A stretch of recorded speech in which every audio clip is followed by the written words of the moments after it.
So let's talk about the notion of belonging and the impact of not feeling a sense of belonging.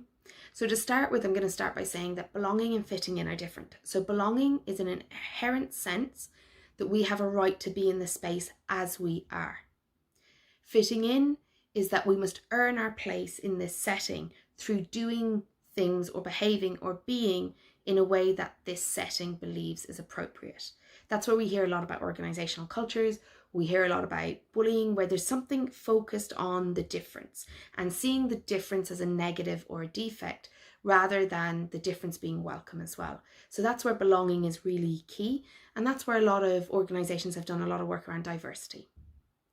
But if we look at it in a personal sense, our experience of belonging does always originate from our experience of family. And it originates from our experience, our early development experiences around how well we were accepted as we were. When we had a struggle to be accepted as we were, or when we struggle to accept ourselves as we are, or we have a lot of shoulds and a lot of rules in our lives, it actually really limits our experience of belonging, and it pins us into an experience of trying to fit in, which means we spend a lot of time looking for the things that are different about us to wherever we're trying to fit in and trying to curb that. It also results in us looking for what's wrong with us or attempting to achieve perfection.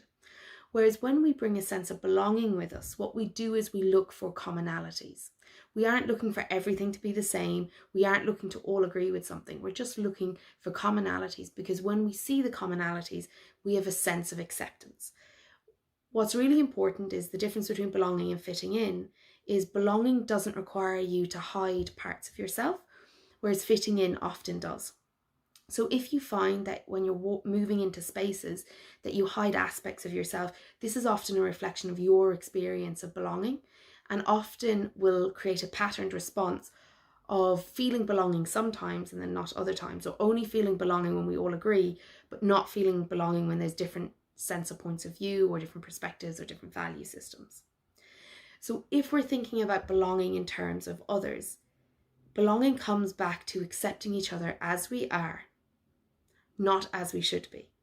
And so if we are attempting to belong by trying to be as we should be, we're going to find ourselves quite stuck. But if we are attempting to belong by practicing acceptance of others as they are and acceptance of ourselves as we are, we will find belonging much easier in our lives and our relationships.